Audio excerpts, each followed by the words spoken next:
इस वक्त निज़ाम हुक्मरानी जो है वो अवाम की मंशा से नहीं चल रहा, वो तो एक डंडे के जोर पर चल रहा है और वो किसी भी वक्त खत्म हो सकता है, सबको पता है कि कौम की हुक्मरानी होगी, डंडे की हुक्मरानी नहीं होगी। ये कौम फैसला कर चुकी है। और अगर अभी भी आप ये सोचते हैं कि मजीद डंडा चलाने से, मजीद 2-4 केसेस चलाने से, मजीद 2-4 सोशल मीडिया प्लेटफॉर्म बंद करने से ये जो अवाम का लावा पका हुआ है आपके खिलाफ ये ख़त्म हो जाएगा, तो मैं माजरत से कहना चाहता हूँ कि ये ख़त्म नहीं होगा। बताना चाहता हूँ कि आपने अगर इतना सारा कुछ कर लिया है ना, मेरे साथ भी और मेरे साथियों के साथ, और हम नहीं टूटे, तो हम आगे भी नहीं टूटेंगे। और हम वो बीज हैं जिन्हें आप ज़मीन में दफन भी करेंगे तो हम एक पेड़ की शक्ल में उभर के बाहर निकलेंगे। जमहूर को, अवाम को डराने धमकाने से बाज आ जाए। राना सनाउल्लाह तड़ियाँ लगाता था ना, अवाम ने, आपने देख लिया उसके हल्के में फैसलाबाद में उसका क्या हशर किया। आज वो फैसलाबाद में शक्ल दिखाने के काबिल नहीं रहा। राजा रियाज को आपने तैयार किया था और उस जैसे लोटों को किधर है आज? वो कहाँ नजर आ रहे हैं आपको कहीं पे? वो एक ओन चौधरी को आपने जिताया, 90,000 की लीड से वो हारा हुआ है। किस मुंह से जाके बैठता है वो? शरीफ अपने इलाके से इलेक्शन हार गया, जहांगीर तरीन की सियासत खत्म हो गई, परवेज खटक की नौशेरा में जमानत जब्त हो गई। क्या ये पैगाम कम है? क्या ये पैगाम कम है कि 17 पार्टी 17 सीटें जीतने वाले को आपको अपना मुंह काला करा के, उस 17 सीट जीतने वाली जमात को आपको रातों रात फॉर्म 45 पूरी दुनिया के सामने मुंह काला करा के, फॉर्म 47 उसके चेंज करा के, फिर भी आप उसको मेजॉरिटी में नहीं ला सकते। आजकल आपको पता है कि कानूनी हक लेना भी इस मुल्क के अंदर एक बहुत बड़ा मिशन बन चुका है। लेकिन अल्हम्दुलिल्लाह मैं इस बात का इतराफ़ ख़ास तौर पे करना चाहता हूँ और लाहौर हाई कोर्ट के जजेस को भी ये बताना चाहता हूँ कि क्या वजह है कि लोग इंसाफ के हसूल के लिए दूसरे सूबों में उन्हें जाना पड़ रहा है। यहाँ पे भी पेशावर के जो जजेस हैं वो भी इंसान ही हैं, उन पर भी प्रेशर होगा, लेकिन वो कानूनी हक जो है लोगों का वो फराहम कर रहे हैं। मैं आगे चलना चाहता हूँ कि मैंने ये जो निस्फ सेंचुरी मुकम्मल की है दहशतगर्दी के मुकदमात की, जाली मुकदमात की मेरे ऊपर, तो 20 दिसंबर को मैंने लाहौर हाई कोर्ट में एक रिट फाइल की थी कि आईजी पंजाब मेरे वकला को ये बताएं कि मेरे पे कितनी FIRs हैं। तो वहाँ पर उन्होंने झूठ बोला और कहा कि इन पर सिर्फ 23 FIRs हैं। लेकिन जब मेरे वकला की टीम 1 महीना पूरा मुसलसल पंजाब के हर ज़िले में जाके खुद FIRs तलाश करती रही, बहुत सारी FIRs ऐसी थी जो इनके कंप्यूटर सिस्टम में ब्लॉक्ड भी थी, अपने हमने ताल्लुकात इस्तेमाल करके वो FIRs निकलवाई, तो पूरा 1 महीने का वक्त लगा और 51 FIRs जो है वो निकली। और उससे पहले IG साहब ने 23 FIRs का सिर्फ लाहौर हाई कोर्ट को डेटा फराहम किया था, जिस गलत बयानी के ऊपर अब मेरे वकला की team contempt of court IG Punjab के ऊपर फाइल करेगी। आपको ये भी सोचना चाहिए था IG साहब कि ये जो आप तमगा लेने गए थे, ये तमगा आपको आपकी कारकर्दगी पर नहीं मिला, ये आपको कानून, इखलाकियात, फाशिज्म, कानून और इखलाकियात के ऊपर मुकम्मल तौर के ऊपर पर्दा डालने पे और फाशिज्म को पंजाब में प्रमोट करने पर मिला है। लेकिन ये सिलसिला अब ज़्यादा देर नहीं चलेगा। मैं आपको ये भी बताना चाहता हूँ कि पिछले 10 माह में जब किस्म किस्म की मेरे बारे में खबरें आ रही थीं कि पता नहीं है कि इटली बैठा है, कोई कहता था लंदन बैठा है, कोई कहीं पे मुझे पहुँचा देता था, तो मेरे ऊपर क्या गुजर रही थी। इस दौरान मेरे कारोबार को सील किया गया, मेरी रिहाइश जहाँ पर मेरे बुज़ुर्ग वालिदैन रहते हैं, मेरे बच्चे रहते थे, उसको सील कर दिया गया। मेरे बच्चे भी और मैं भी, हम पिछले 10 माह से दरबदर हैं। मेरे 82 साला वालिद को 2 मरतबा गिरफ़्तार किया गया। मेरे वालिद को ये भी धमकी दी गई कि अगर मैंने गिरफ़्तारी ना दी तो मेरी बहनों के घर जाके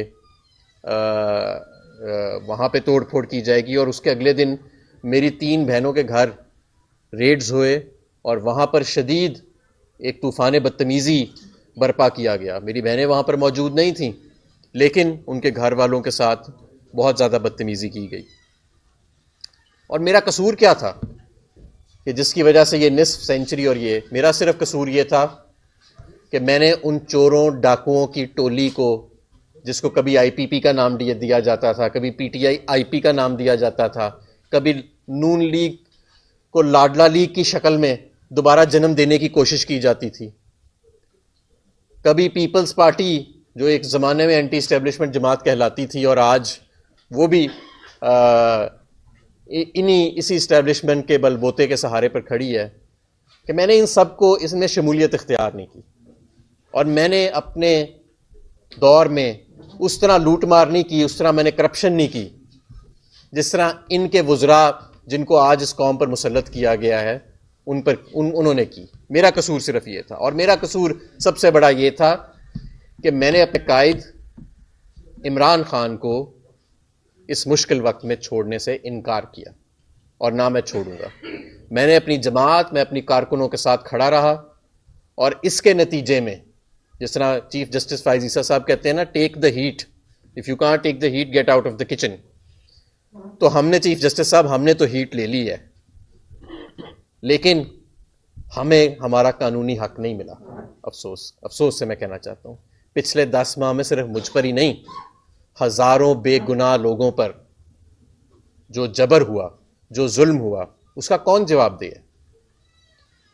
किसी एक शख्स पर भी, किसी एक बेगुनाह शख्स पर भी अगर रियासत जबर करती है या कोई एक दूसरे पर जुल्म करता है तो उसका हिसाब अदलिया ने तो देना है। उसका मतलब है कि अदलिया से कहीं ना कहीं पे कोताही हुई है, और सबसे पहले जाहिर है कि चीफ जस्टिस ऑफ पाकिस्तान को इसका जवाब देना होगा।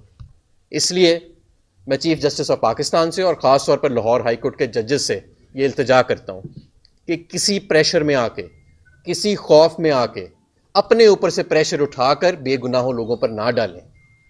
अगर आप अपना काम नहीं कर सकते तो आप इस्तीफ़ा दे दें, किसी दूसरे बाहिम्मत जज को ये मौका दें कि वो सामने आए और इंसाफ को यकीनी बनाए।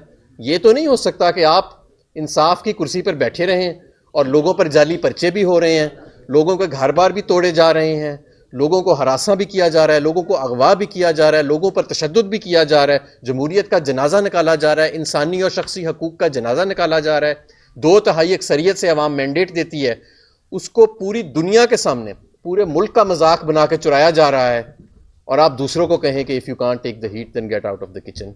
हमने तो 10 माह हीट ले ली है, अब बहरहाल अब आपका इम्तिहान है, और अब हम देखते हैं कि आप किस तरह अपनी ही अदलिया जो है उसको तहफ़्फ़ुज़ फराहम करते हैं और इस मुल्क के अंदर जमहूरियत, आइन और कानून को यकीनी बनाते हैं। मैं ये भी कहना चाहता हूँ कि बहुत ज़्यादा पिछले 10 माह के अंदर खौफनाक खबरें जो हैं वो सामने आई हैं, और एक जो आजकल ताज़ा चल रही है, एक तो ये जो इस्लामाबाद हाई कोर्ट के जजेस ने जो अपनी दास्तान बयान की, वो मैं समझता हूँ कि हौलनाक दास्तान है कि किस तरह बेडरूमों में कैमरे, किस तरह उनके घरों में कैमरे, किस तरह उनके रिश्तेदारों को इलेक्ट्रिक शॉक्स लगाए गए। ये सब तो अपनी जगह ठीक, लेकिन एक खबर ये आई कि बुशरा बीबी को जहर दिया गया मुबैना तौर पे, और उनकी ज़बान जल गई, उनकी तबीयत इस वक्त शदीद नासाज है। और ये कोई ऐसी अनहोनी बात नहीं है, इसी मुल्क के अंदर अरशद शरीफ को, इसी दौर के अंदर अरशद शरीफ का कत्ल भी हुआ, इसी मुल्क के अंदर इमरान खान के जिस्म को गोलियों से छल्ली किया गया, इसी मुल्क के अंदर हमारे 34 कारकुनों को शहीद किया गया 9 मई वाले दिन, इसी मुल्क के अंदर इलेक्शंस 90 दिन के अंदर उनका इनेकाद नहीं हुआ, इसी मुल्क के अंदर मीडिया को की ज़बान बंदी की गई, इसी मुल्क के अंदर आज 40 दिन से ज़्यादा हो गए आपका सोशल मीडिया प्लेटफॉर्म ट्विटर बंद है। तो ये कोई अनहोनी बात नहीं होगी अगर बुशरा बीबी को भी जहर देने की जो खबर है वो सच साबित होती है, और ये सच ही होगी खबर, क्योंकि जाहिर है कि उन्होंने बड़ी जिम्मेदारी से बात की है। हमारे कारकुन, हमारे लीडर जेल में है, इमरान खान साहब जेल में है, 10 माह गुजर चुके हैं, कोई एक केस इन पे साबित हो नहीं सका। ये 51 लोगों पे जो जाली इन्होंने केसेस किए हैं, उनका भी मेरे जैसे पर्चों वाला ही हाल है। 51 जगहों पे मेरे ऊपर पर्चे हैं, किसी एक जगह पर भी मैं मौजूद नहीं हूं उन मुकाम पर। मैं तो उस दिन वैसे ही सफ़र कर रहा था और मुझे कहीं पे गुजरांवाला में पेट्रोल बम, अटक में दस्ती बम, पता नहीं क्या क्या, किसी जगह पे पिस्तौल मेरे पे डाली हुई है और क्या कुछ किया हुआ है। तो ये जो एक मजाक बनाया जा रहा है क्रिमिनल जस्टिस सिस्टम का, अदलिया को, पूरी अदलिया को इसके खिलाफ खड़ा होना पड़ेगा, वरना इस मुल्क पे फस्तायत के तारीक बादल छा जाएंगे। या इस मुल्क को जिस तरफ ले जाया जा रहा है, लोगों से उनका जमहूरी हक छीन के और इंसाफ के दरवाजे बंद करके, तो आप इस मुल्क को किस तरफ लेके जा रहे हैं? खुदा ना खास्ता अफरा तफरी की तरफ लेके जा रहे हैं। अगर लोगों को अदालतों से इंसाफ नहीं मिलेगा, अगर लोगों को वोट के पर्ची के जरिए तब्दीली लाने का आप इख्तियार उनसे छीन लेंगे तो आप अवाम को, इस 25 करोड़ अवाम को क्या पैगाम दे रहे हैं? इस 5वें बड़े मुल्क की अवाम को क्या पैगाम दे रहे हैं कि तब्दीली कैसे लाओ, फिर इंसाफ का हसूल कैसे हासिल करो? अगर अदालतें भी हमने बंद कर दी इंसाफ के लिए, जजेस को डरा धमका के, अगर हमने फॉर्म 47 के जरिए जमहूरियत का भी दरवाजा बंद कर दिया, तो अवाम तब्दीली कैसे लाए? अवाम इंसाफ कैसे ले? ये क्या पैगाम आप दे रहे हैं लोगों को? क्या आप किस तरफ मुल्क को लेके जा रहे हैं? खुदा ना खास्ता। मैं यहाँ पे अपने लीडर इमरान खान साहब का भी जिक्र करना चाहता हूँ, जिनका नाम लेना भी वक्त के हुक्मरानों ने एक वक्त पर उस पर पाबंदी लगा दी थी, और फिर अवाम ने 8 फरवरी को हर जगह से, हर पोलिंग स्टेशन से, हर कस्बे से एक ही पैगाम आया और एक ही नाम आया, और वो था इमरान खान। आपने क्या कुछ नहीं किया उस मर्द कलंदर को दबाने के लिए। वो आज भी अपनी जगह पर खड़ा है, आज भी उसकी इज्जत में इजाफा हुआ है, कमी नहीं हुई। आज ये सब बौने रह गए हैं, बाकी जो आपके नमूने आपने इकट्ठे किए हुए हैं, किसी को वजीर आला, किसी को वजीर दाखिला, किसी नमूने को सदर बना दिया, किसी को, ये सब बौने हैं उस मर्द कलंदर के आगे। ये इलेक्शन ही नहीं, अगली 2 दहाइयां मैं दावे से कहता हूं, पाकिस्तान तहरीक इंसाफ, इमरान खान और उसके वुरसा का दौर होगा, उसके सियासी वुरसा का। खत्म हो चुकी है बाकी सबकी सियासत। आप जरा ग्राउंड पर उतर के तो देखें, 8 फरवरी से भी अब बात आगे जा चुकी है। लोग नफरत करते हैं इन नमूनों से, इन ज़हनी तौर पर मफलूज लोगों से जिनको आपने कौम पर मुसल्लत किया है, इन लोगों से जिन्होंने कौम के हक के ऊपर डाका डाला, जिन्होंने कौम के सरमाए के ऊपर डाका डाला। अवाम इन चेहरों से, इस निज़ाम से नफरत करती है। एक लावा पक रहा है नीचे, अभी भी होश के नाखून लें। बार बार आपको हम ये कह रहे हैं कि ये डंडे के सर पे 5वीं बड़ी कौम को, आप 5 की तारीख देख लें बरे सगीर की उठा के, कोई नहीं आज तक कामयाब हो सका। बड़े बड़े जाबर मिलिट्री हुक्मरान आए, उनको भी मुंह छुपा के वापस जाना पड़ा, और आपने तो खैर नया रिकॉर्ड ही कायम कर लिया बदनामी का। मैं यहां पर आखिर में कुछ बात मईशत की भी करना चाहता हूं कि आम आदमी पर इस दौरान क्या गुजर रही है। 28% आपकी महंगाई की शरह जारी है, जो किसी जंग और वबा के वक्त से भी ज़्यादा थी। इस 28% की भी अगर एक्चुअली ब्रेक डाउन लिया जाए तो ये सारा का सारा उन अशिया पर मबनी है जो खाने पीने की अशिया हैं, जिसमें बिजली भी शामिल है, जो जिसके अंदर गंदम शामिल है, जिसके अंदर पेट्रोल शामिल है। ये वो चीज़ें जो रोज़मर्रा की ज़िंदगी गुजारने के लिए ज़रूरी अशिया हैं। आपका शरह सूद 25% से ज़्यादा है। इंडस्ट्री आपकी बंद होने को फिर रही है। पिछले साल आपकी जीडीपी ग्रोथ मनफी हुई। जब हम कहते थे कि मनफी ग्रोथ होगी तब आप मानते नहीं थे। अब वर्ल्ड बैंक ने और IMF ने भी कह दिया कि मनफी ग्रोथ होगी। मैं आपको बता रहा हूं कि इस साल भी आपकी मनफी ग्रोथ होगी। उसकी वजह यह है कि मुल्क के अंदर गवर्नेंस तो हो ही नहीं रही, मुल्क के अंदर हुक्मरानी तो हो ही नहीं रही। सारी की सारी रियासत लगी हुई है एक पाकिस्तान तहरीक इंसाफ और एक इमरान खान को और उसके साथियों को दबाने के लिए। आम आदमी पर क्या गुजर रही है इसका किसी को कोई परवाह नहीं है। 2 साल से गैर मुंतखब PDM, फिर 6 से ज़्यादा माह गैर मुंतखब निगरान नमूने, और अब दोबारा फॉर्म 47 की PDM 2 की जो परफॉर्मेंस है वो अवाम के सामने है। सवाए अपने पैसे बनाने के, सवाए अपने केस माफ़ कराने के, सवाए मर्सिडीज़ गाड़ियों के टायर अवाम के पैसों से लेने के, सवाए टिकटॉक, जो पाकिस्तान का सबसे बड़ा सूबा है वो टिकटॉक की सहेलियों के हवाले कर दिया। जो सदारत का मनसब है, सुप्रीम कमांडर है पाकिस्तान का, जो वहाँ पे एक शख्स बैठा है जो बीमार भी है, अल्लाह उन्हें सेहत अता करे, और जो उनका माजी गुजरा है करप्शन के अंदर, वो आप सबके सामने। तो 10% से 20% अब सुना हो गया काम, वो सदारत के मनसब पर बैठे हैं। वज़ीर आज़म के मनसब पर वो बैठे हैं जिनको कौम ने, जिनकी परफॉर्मेंस के ऊपर कौम ने ये मैंडेट दिया कि जनाब नवाज शरीफ साहब लाहौर में अपनी सीट भी हार गए। 892 वोटों से हमारी मरियम नवाज साहिबा अपनी सीट हार गई, शहबाज शरीफ साहब अपनी सीट हार गए, तमाम इनके वुज़रा ख्वाजा आसिफ, एहसन इकबाल, खुर्रम दस्तगीर, ये सब फॉर्म 45 के मुताबिक अपनी सीटें हारे हुए हैं और लंबी लीडों से हारे हुए हैं। उसी वजीर आजम को जिसकी परफॉर्मेंस की बुनियाद पर ये अवाम ने अदम एतमाद किया, आपने उनको वजीर आजम के मनसब पर बिठा दिया, और जिनकी करप्शन की दास्तान पूरी दुनिया जानती है उनको आपने सदारत के मनसब पर बिठा दिया। जो खातून जिसने ज़िंदगी में कभी कोई काम नहीं किया सवाए ताने देने के, गालियां देने के, उनको और उनकी टिकटॉक की टीम को आपने पंजाब का सबसे बड़ा सूबा उनके हवाले कर दिया। ये आपका विजन है और ये आपकी मईशत है। 28% 2 साल इमरान खान के 2 साल के जाने के बाद भी 28% पाकिस्तान की तारीख की सबसे ज़्यादा महंगाई की शरह, और अभी कह रहे हैं कि मज़ीद बढ़नी है, अभी कह रहे हैं मज़ीद बढ़नी है। और आपके अपने फोकल पर्सनस इकोनॉमी के जो आपके स्पोक्स पर्सन हैं, आपकी हुकूमत के कायदीन हैं, मोहम्मद जुबैर क्या फरमा रहे हैं? वो कह रहे हैं कि जितना इमरान खान ज़र मुबादला का रिजर्व छोड़ के गया था 2 साल के बाद भी उतने पे हम नहीं पहुंच सके। वो फरमाते हैं कि ये सारा बयानिया झूठा था कि मुल्क डिफॉल्ट होने वाला है जब इमरान खान को निकाला गया। उन्होंने बताया कि ऐसी कोई बात नहीं, दूर दूर तक, मैं उनके अल्फाज दोहरा रहा हूं, उन्होंने कहा दूर दूर तक डिफॉल्ट का कोई चांस नहीं था। यही बात मैं भी कहता रहा, एक पूरा साल कहता रहा वोट ऑफ कॉन्फिडेंस के बाद। जब मैं अपने घर से मैं बराह रास्त प्रेस कॉन्फ्रेंस करता था, मैं आदादो शुमार के साथ बताता था कि 6% पर मईशत ग्रो कर रही थी इमरान खान के दौर में, 10% से ज़्यादा पर बड़े दर्जे की सनत ग्रो कर रही थी, एक्सपोर्ट्स जो थी वो 20 से 25% सालाना। आज तक जो $2.1 अरब माहाना पे हम एक्सपोर्ट का लेवल छोड़ के गए थे, 2 साल बाद दुनिया जहान के नमूनों को सूट पना कर भी राना सनाउल्लाह तक को सूट पना दिया कि शायद ये जो है अवाम इसे हजम कर ले, लेकिन आज तक एक्सपोर्ट जो है वो उस सतह पर नहीं पहुंच सकी।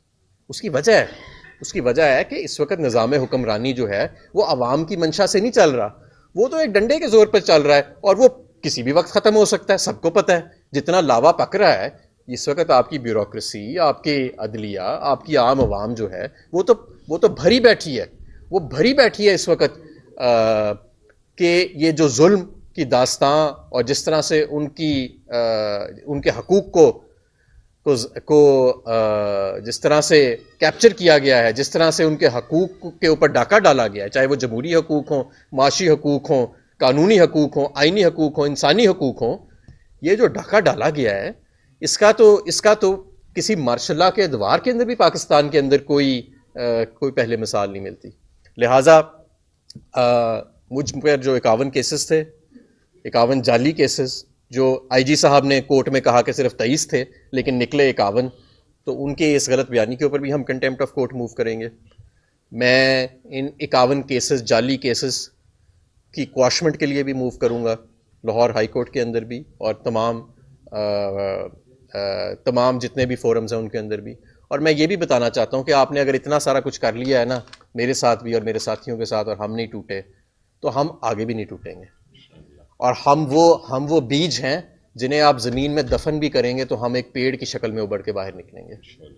तो आप इस तरफ से बिल्कुल तसल्ली रखें कि अब ये मुल्क सिर्फ एक ही तरफ आगे जाएगा, और वो मुल्क है अवाम की। यहाँ पर हुक्मरानी होगी, आइन की हुक्मरानी होगी, कौम की हुक्मरानी होगी, डंडे की हुक्मरानी नहीं होगी।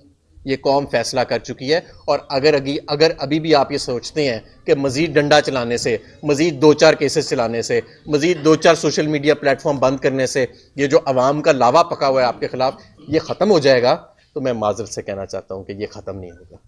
ये मज़ीद इसको तोल मिलेगा और आप मज़ीद कौम को अफरा तफरी की तरफ लेके जाएंगे। आप कौम को एक गलत पैगाम दे रहे हैं इंसाफ के दरवाजे बंद करके, उनसे जमहूरी हक खो के।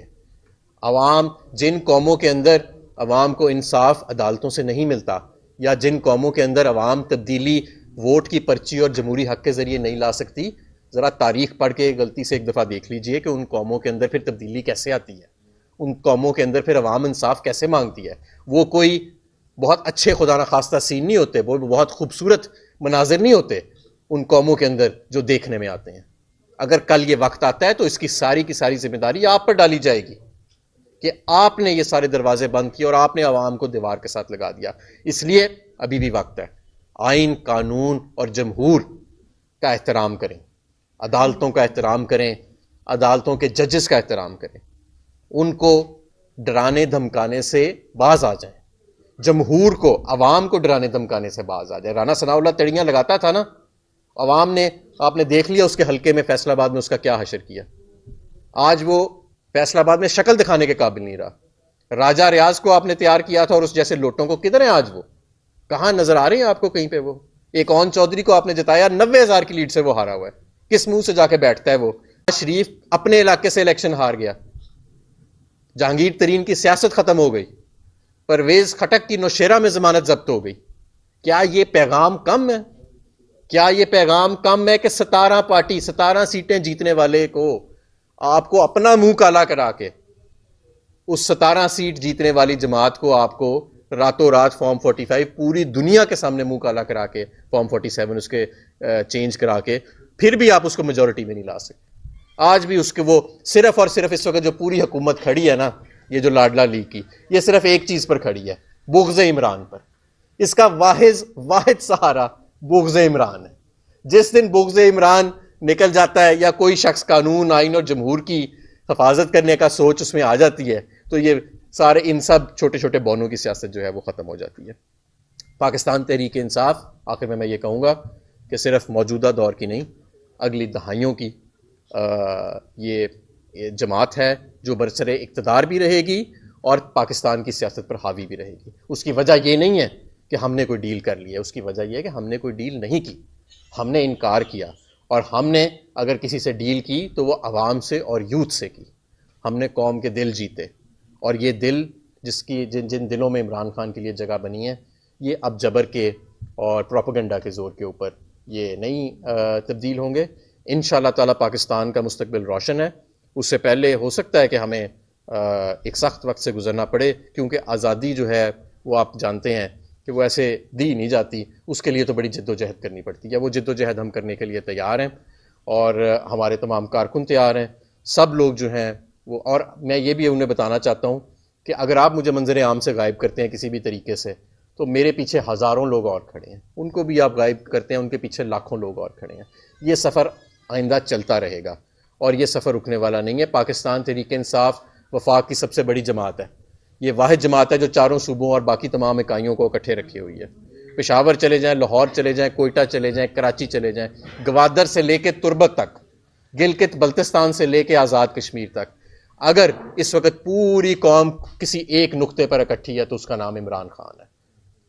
तो हम इंशाअल्लाह ताला इस नुक्ते को, इस पर किसी किस्म की ज़र्ब नहीं आने देंगे। बहुत शुक्रिया जी।